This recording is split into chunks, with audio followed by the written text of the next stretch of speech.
It's a wonderful feeling and a wonderful event. We had fantastic talks, and thank you very much with your staff. He's the first foreign head of state to visit during our administration, and Bibi, I want to say it's an honor to have you with us. Over the past 4 years, the U.S. and the Israeli alliance has been tested more than any time in history. But the bonds of friendship and affection between the American and Israeli people have endured for generations, and they are absolutely unbreakable. They are unbreakable. I'm confident that under our leadership, the cherished alliance between our two countries will soon be stronger than ever. We had a great relationship. We had great victories together 4 years ago. Not so many victories over the past 4 years, however. In my first term, Prime Minister and I forged a tremendously successful partnership that brought peace and stability to the Middle East like it hadn't seen in decades. Together, we defeated ISIS. We ended the disastrous Iran nuclear deal, one of the worst deals ever made, by the way, and imposed the toughest ever sanctions on the Iranian regime. We starved Hamas and Iran's other terrorist proxies, and we starved them like they had never seen before. Resources and support disappeared for them. I recognized Israel's capital, opened the American embassy in Jerusalem, and got it built, by the way. Built it too, just not only designated it, but got it built at a price that nobody's seen for 40 years. We got it built. It's beautiful, all Jerusalem stone, right from nearby, and it's something that's very special. And recognized Israeli sovereignty over the Golan Heights, something that they talked about for 70 years, and they weren't able to get it, and I got it. And with the historic Abraham Accord, something that was really an achievement that was, I think, going to become more and more important because we achieved the most significant Middle East peace agreements in half a century, but the Abraham Accords in particular, and I really believe that many countries will soon be joining this amazing peace and economic development transaction. It really is a big economic development transaction. I think we're going to have a lot of people signing up very quickly. Unfortunately, for 4 years, nobody signed up. Nobody did anything for 4 years except in the negative. Unfortunately, the weakness and incompetence of those years, those past 4 years, the grave damage around the globe that was done, including in the Middle East, grave damage all over the globe. The horrors of October 7th would never have happened if I were president. The Ukraine and Russia disaster would never have happened if I were president. Over the past 16 months, Israel has endured a sustained, aggressive, and murderous assault on every front. But they fought back bravely. You see that, and you know that. What we have witnessed is an all-out attack on the very existence of a Jewish state in the Jewish homeland. The Israelis have stood strong and united in the face of an enemy that has kidnapped, tortured, raped, and slaughtered innocent men, women, children, and even little babies. I want to salute the Israeli people for meeting this trial with courage and determination and unflinching resolve. They have been strong. In our meetings today, the Prime Minister and I focused on the future, discussing how we can work together to ensure Hamas is eliminated and ultimately restore peace to a very troubled region. It's been troubled, but what's happened in the last 4 years has not been good. I want to thank Prime Minister Netanyahu for working closely with my transition team, the Special Envoy, Steve Witkoff, who's here somewhere. Steve? Stand up, Steve, please. What a job you've done. What a good job you've done. Proud of you. Done a fantastic job. National Security Advisor Mike Waltz. Thank you, Mike, for working so well with us. Thank you.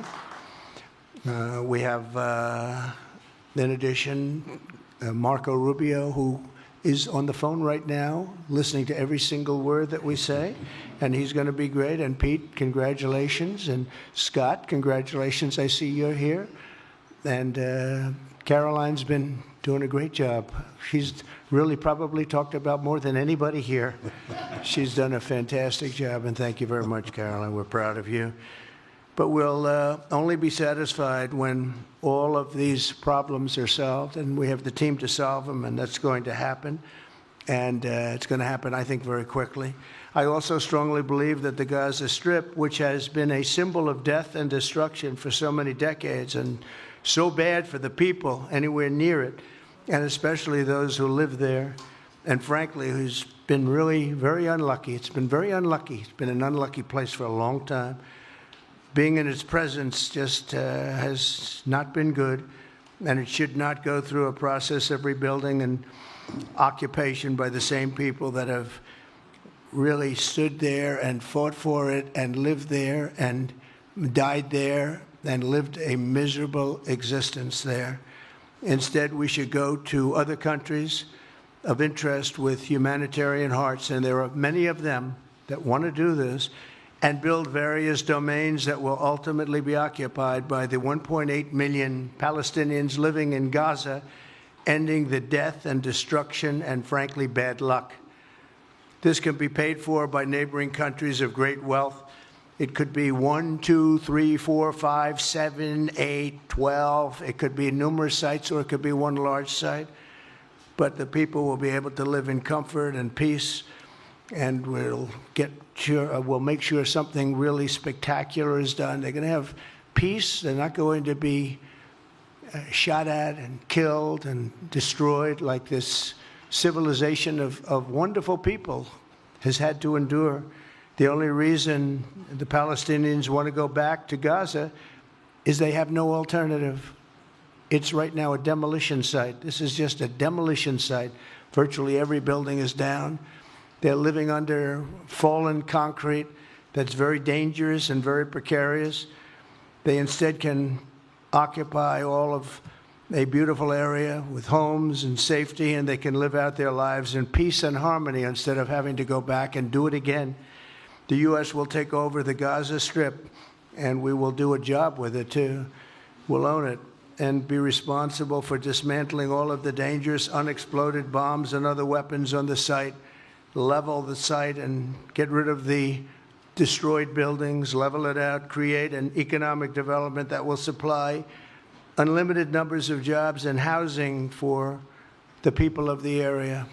Do a real job, do something different. Just can't go back. If you go back, it's going to end up the same way it has for 100 years.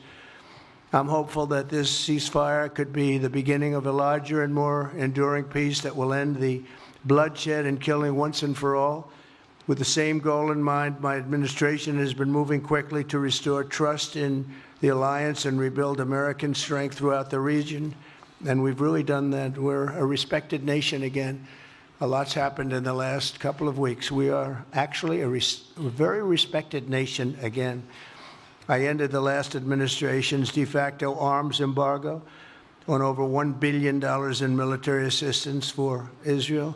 And I'm also pleased to announce that this afternoon, the United States withdrew from the anti-Semitic UN Human Rights Council and ended all of the support for the UN Relief and Works Agency, which funneled money to Hamas and which was very disloyal to humanity.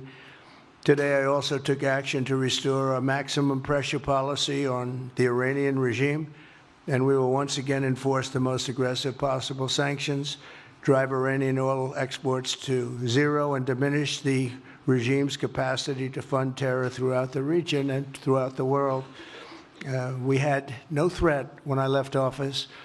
Iran was not able to sell oil. Nobody was buying oil because I said, don't buy it. If you buy it, you're not doing any business with the United States. And Hamas was not being funded. Hezbollah was not being funded. Nobody was being funded. There would never have been an October 7th. 2 weeks ago, I once again designated the Houthis as a terrorist organization. They're trying to destroy world shipping lanes, and that's not going to happen. And over the weekend, I ordered airstrikes against senior ISIS leaders hiding in the caves of Somalia and took them out. Here in America, we've begun the process of deporting foreign terrorists, jihadists, and Hamas sympathizers from our soil, just as we have people that are extremely evil, and we're sending them out of our country. They came from jails. They came from mental institutions and insane asylums, and they were dumped into our country. They're gang members. We're getting them out at numbers that nobody can actually believe. And every single country is taking those people back. They said they would never take them back, and they're all taking them back, and they're taking them back very gladly. And I recently signed an executive order combating the vile wave of anti-Semitism that we've seen in the aftermath of the October 7th attacks.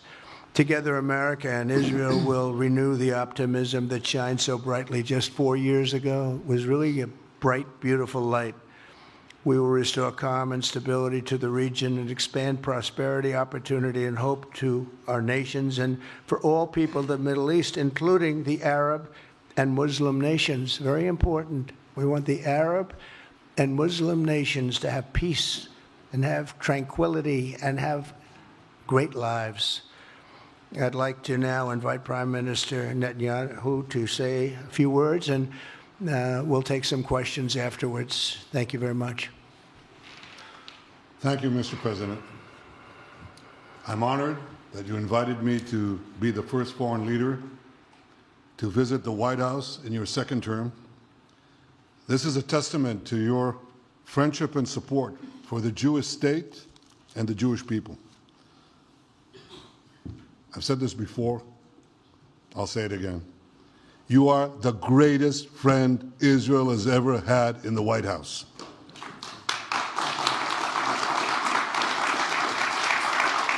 And that's why the people of Israel have such enormous respect for you.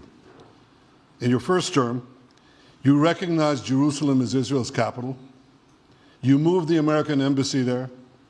You recognized Israel's sovereignty over the Golan Heights. You withdrew from the disastrous Iran nuclear deal. I remember we spoke about it. You said, this is the worst deal I've ever seen. I'm elected, I'm walking out of it. That's exactly what you did. And I think it speaks loudly for just common sense, just looking at things and seeing them as they are. And of course, you also brokered the groundbreaking Abraham Accords in which Israel made peace with 4 Arab states. We did this in 4 months. Nothing happened for a quarter of a century, but in 4 months, we were able, working together under your leadership, to have 4 historic peace accords. And now in the first days of your second term, you picked up right where you left off. Your leadership helped bring our hostages home, among them American citizens. You freed up munitions that have been withheld from Israel. They had been withheld from Israel in the midst of a 7-front war for our existence. And you just freed it. You ended unjust sanctions against law-abiding Israeli citizens. You boldly confronted the scourge of anti-Semitism. You stopped funding, as you just said, international organizations like UNRWA that support and fund terrorists. And today, you renewed the maximum pressure campaign against Iran. Ladies and gentlemen, all this in just 2 weeks. Can we imagine where we'll be in 4 years? I can. I know you can, Mr. President. For our part, we in Israel have been pretty busy too. Since the horrendous October 7th attack, we've been fighting our common enemies and changing the face of the Middle East. On that infamous day, Hamas monsters savagely murdered 1,200 innocent people, including more than 40 Americans. They beheaded men, they raped women, they burnt babies alive, and they took 251 people hostage to the dungeons of Gaza. And after this worst attack on Jews since the Holocaust, Iran and its henchmen in the Middle East were absolutely ecstatic. Haniya praised the massacre. Sinwar said that Israel was finished. Nasrallah boasted that Israel was, here's what he said, as feeble as a spider's web. Well, Mr. President, Haniya is gone. Sinwar is gone. Nasrallah is gone. We've devastated Hamas. We decimated Hezbollah. We destroyed Assad's remaining armaments. And we crippled Iran's air defenses. And in doing this, we've defeated some of America's worst enemies. We took out terrorists who were wanted for decades for shedding rivers of American blood, including the blood of 241 Marines murdered in Beirut. We accomplished all this with the indomitable spirit of our people and the boundless courage of our soldiers. The Bible says that the people of Israel shall rise like lions, and boy did we rise. Today, the roar of the Lion of Judah is heard loudly throughout the Middle East. Israel has never been stronger, and the Iran terror axis has never been weaker. But as we discussed, Mr. President, to secure our future and bring peace to our region, we have to finish the job. In Gaza, Israel has 3 goals: destroy Hamas's military and governing capabilities, secure the release of all of our hostages, and ensure that Gaza never again poses a threat to Israel. I believe, Mr. President, that your willingness to puncture conventional thinking that has failed time and time and time again, your willingness to think outside the box with fresh ideas will help us achieve all these goals. And I've seen you do this many times. You cut to the chase. You see things others refuse to see. You say things others refuse to say. And after the jaws drop, people scratch their heads and they say, you know, he's right. And this is the kind of thinking that enabled us to bring the Abraham Accords. This is the kind of thinking that will reshape the Middle East and bring peace. We also see eye to eye on Iran. That's the same Iran that tried to kill us both. They tried to kill you, Mr. President. They tried through their proxies to kill me. We're both committed to rolling back Iran's aggression in the region and ensuring that Iran never develops a nuclear weapon. Mr. President, ladies and gentlemen, Israel will end the war by winning the war. Israel's victory will be America's victory. We will not only win the war, working together, we will win the peace. With your leadership, Mr. President, and our partnership, I believe that we will forge a brilliant future for our region and bring our great alliance to even greater heights. Thank you. Thank you very much, baby. Very nice. Thank you. And J.D. Vance, everybody. J.D., please, Vice President, stand up. He's been doing a good job. He's been working very hard on all things, but this in particular. We'll take some questions, please. Yes, ma'am. Go ahead, please. Go ahead. Yeah, go ahead. Mr. President, can a normalization deal with Saudi Arabia be achieved without the acknowledgement of a Palestinian state? That question for you too, Mr. Prime Minister.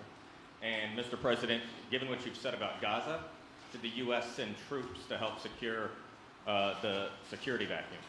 So Saudi Arabia is going to be very helpful, and they have been very helpful. They want peace in the Middle East. It's very simple. We know their leader and their leaders very well. They're wonderful people, and they want peace in the Middle East. As far as Gaza is concerned, we'll do what is necessary. If it's necessary, we'll do that. We're going to take over that peace, and we're going to develop it, create thousands and thousands of jobs, and it'll be something that the entire Middle East can be very proud of. But everybody feels that continuing the same process that's gone on forever, over and over again, and then it starts, and then the killing starts, and all of the other problems start, and you end up in the same place, and we don't want to see that happen. So by the United States, with its stability and strength, owning it, especially the strength that we're developing and developed over the last fairly short period of time, I would say really since the election, I think will be a great a keeper of something that is very, very strong, very powerful, and very, very good for the area, not just for Israel, for the entire Middle East. Very important. And we'll, again, have thousands of jobs, and there'll be jobs for everyone, not for a specific group of people, but for everybody. Okay, please. I think peace between Israel and Saudi Arabia is not only feasible, I think it's going to happen. I think if we had another half a year in your first term, it would have already happened. True. Many, many more, I agree, many It more would have nations. I think you can't prejudge and pre-guess how we'll achieve it, but I'm committed to achieving it. And I know the president is committed to achieving it, and I think the Saudi leadership is interested to achieve it. So we'll give it a good shot, and I think we'll succeed. Yeah, please, go ahead. First of all, President Trump, did you hear from Prime Minister Netanyahu at the meeting guarantees that the ceasefire will hold, including phase 2, and Prime Minister Netanyahu working with you? Why are you refusing to set up a national commission to investigate failures of the process? Well, I can't tell you whether or not the ceasefire will hold. We've done, I think, a very masterful job. We weren't helped very much by the Biden administration, I can tell you that. But we've gotten quite a few hostages out. We're going to get more out. But we're dealing with very complex people. And we are going to see whether or not it holds. We certainly want to have more come out. They've come out damaged in many ways, very damaged people. But they're going to get better, and they're going to be strong, and they're going to have a good life. And we hope to get as many as possible out. Whether or not it holds, I don't know. We hope it holds. We hope it holds. I think that at the appropriate time, which I think will enable us to really investigate what happens, what were the causes of the failures, by an independent commission that will be accepted by the majority of the people. We don't want it accepted by one half of the people and not the other. I think we should have it, and we should find out exactly what happened. I'm insisting on it. And believe me, it'll surprise a lot of people when it happens. Kelly, go ahead. You are outlining something that is really quite striking tonight. You are talking about, thank you, Mr. President, Mr. Prime Minister. You are talking tonight about the United States taking over a sovereign territory. What authority would allow you to do that? Are you talking about a permanent occupation there, redevelopment? And Mr. Prime Minister, do you see this idea as a way to expand the boundaries of Israel and to have a longer peace, even though the Israeli people know how important that land is to you and your citizens, just as the space is inherited by the Palestinians as well? I do see a long-term ownership position, and I see it bringing great stability to that part of the Middle East and maybe the entire Middle East. And everybody I've spoken to, this was not a decision made lightly. Everybody I've spoken to loves the idea of the United States owning that piece of land, developing and creating thousands of jobs with something that will be magnificent in a really magnificent area that nobody would know. Nobody can look because all they see is death and destruction and rubble and demolished buildings falling all over. It's just a terrible sight. I've studied it. I've studied this very closely over a lot of months, and I've seen it from every different angle. And it's a very, very dangerous place to be, and it's only going to get worse. And I think this is an idea that's gotten tremendous, and I'm talking about from the highest level of leadership, gotten tremendous praise. And if the United States can help to bring stability and peace in the Middle East, we'll do that. Bibi? I mentioned again tonight our three goals, and the third goal is to make sure that Gaza never poses a threat to Israel again. President Trump is taking it to a much higher level. He sees a different future for that piece of land that has been the focus of so much terrorism, so many attacks against us, so many trials and so many tribulations. He has a different idea. And I think it's worth paying attention to this. We're talking about it. He's exploring it with his people, with his staff. I think it's something that could change history, and it's worthwhile really pursuing this avenue. Yeah, please, go ahead. Go ahead. Right. Question for you.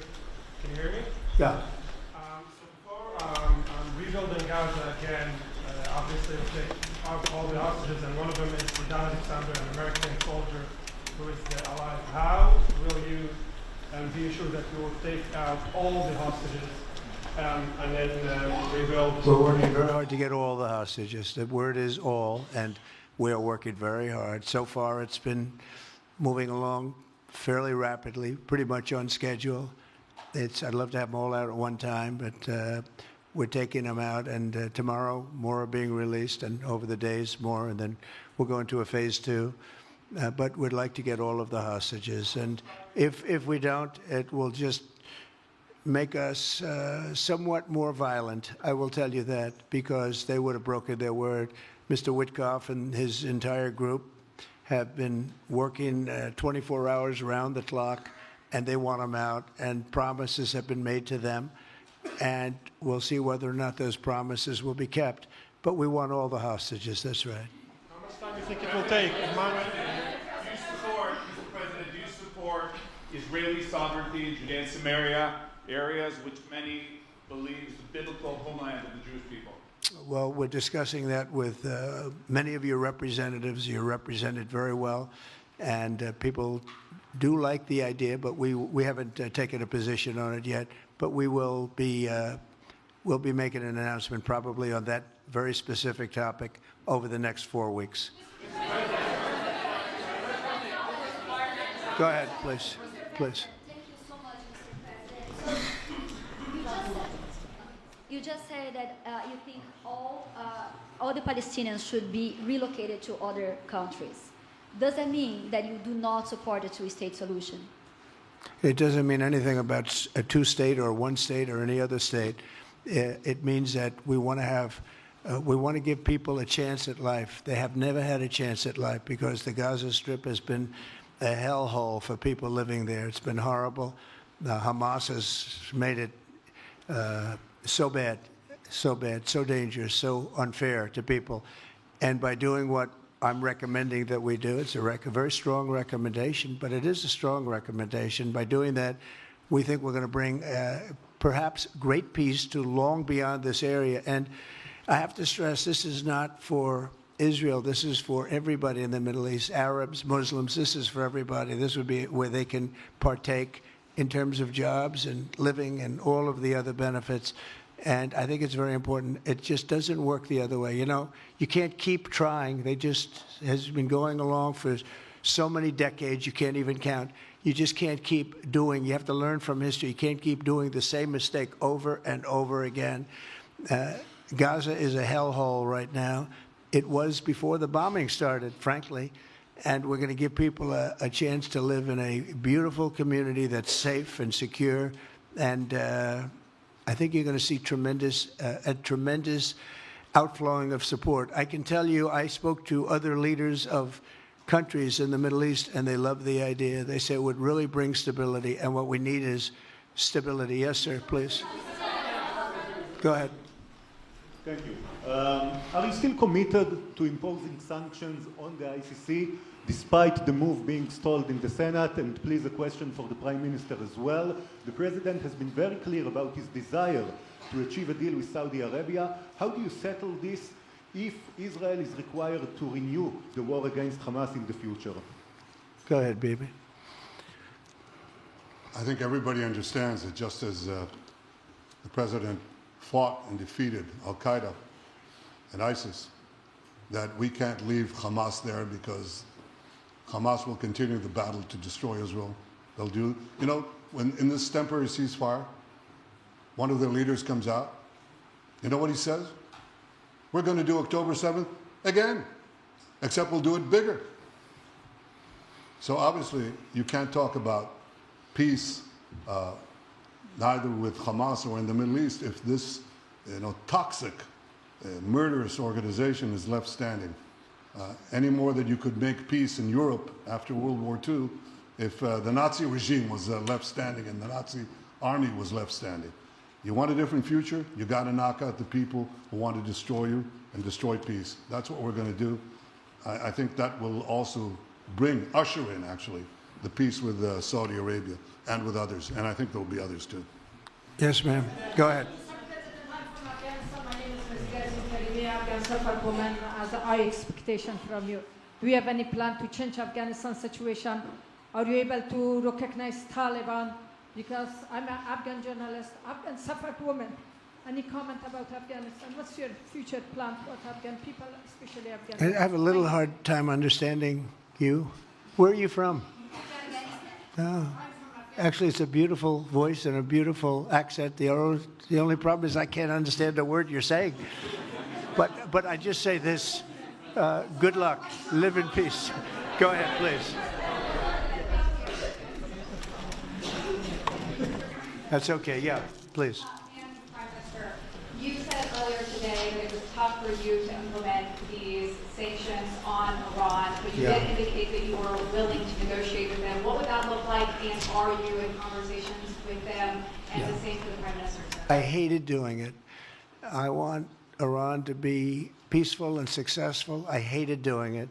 I did it once before, and we brought them down to a level where they were unable to give any money. They had to survive themselves, and they had no money. They were essentially broke, and they had no money for, as I said, Hezbollah. They had no money for Hamas. They had no money for any form of terror. The 28, if you call it, the 28 sites of terror, they had no money for any of it. They had to do their own and focus on their own well-being. And I hated to do it then, and I hate to do it just as much now. And I say this, and I say this to Iran, who's listening very intently.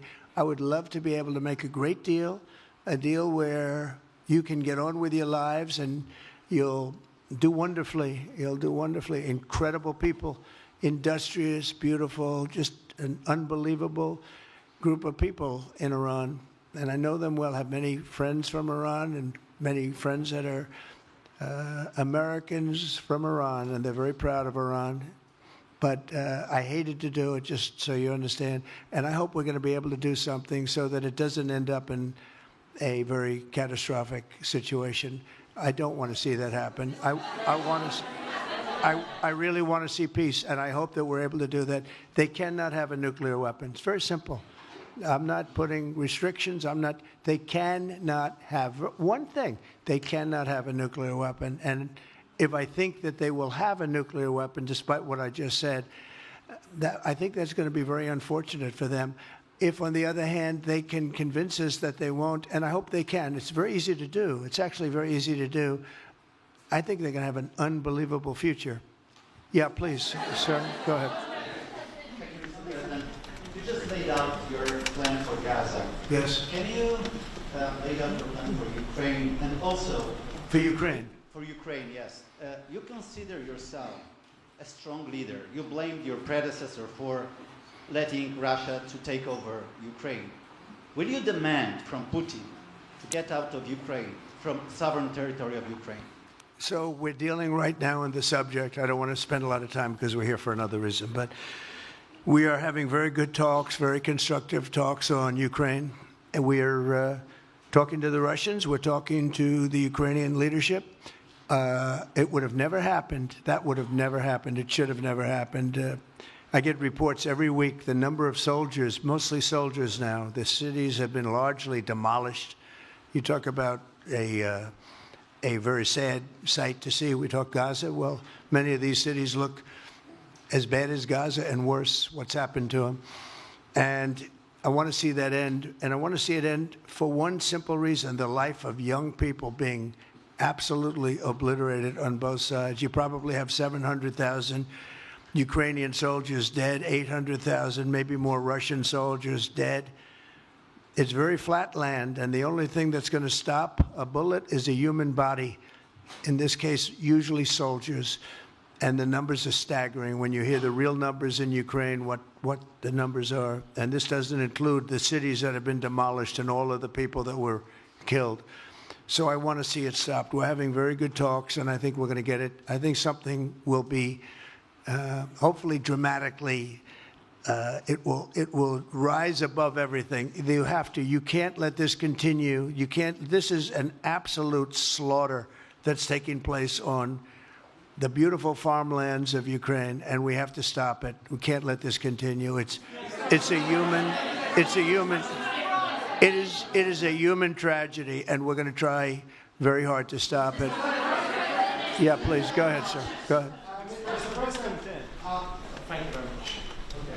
Mr. President, what's your view about Palestinian leader Abbas' role in all the regional changes you want to do?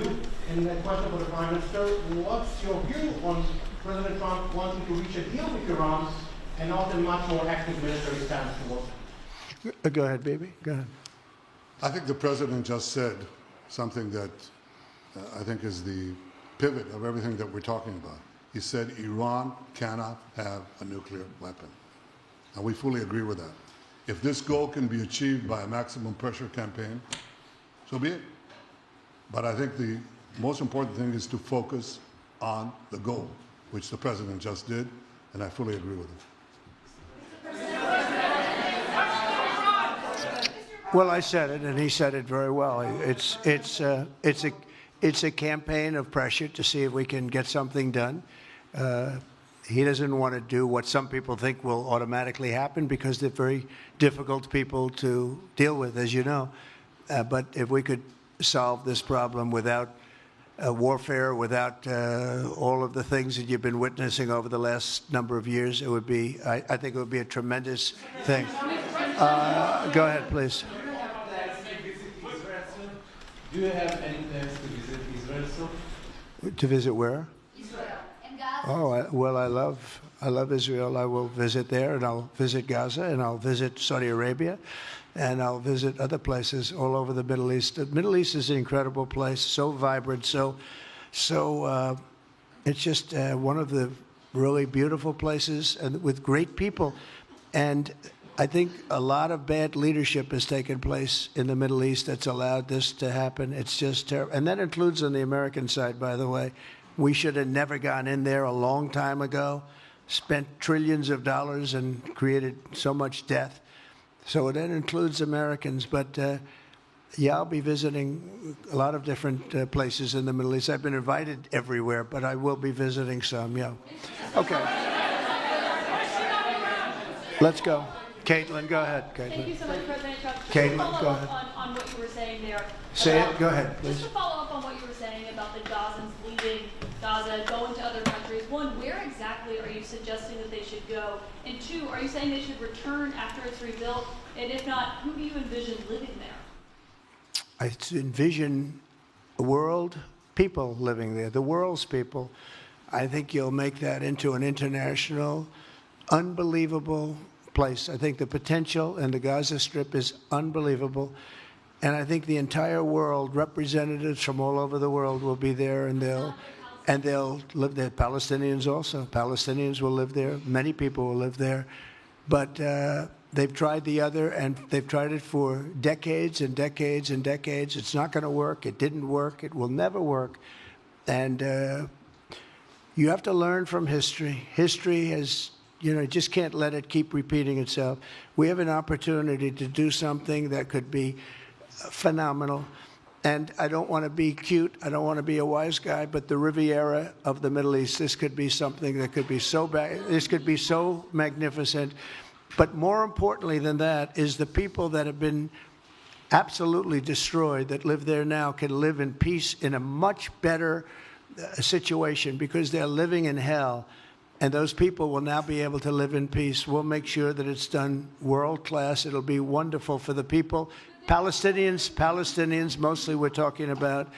And I have a feeling that despite them saying no, I have a feeling that the king in Jordan and that the general president, but that the general in Egypt will open their hearts and will give us the kind of land that we need to get this done. And people can live in harmony and in peace. Thank you all very much. Thank you. Thank you very much. Thank you.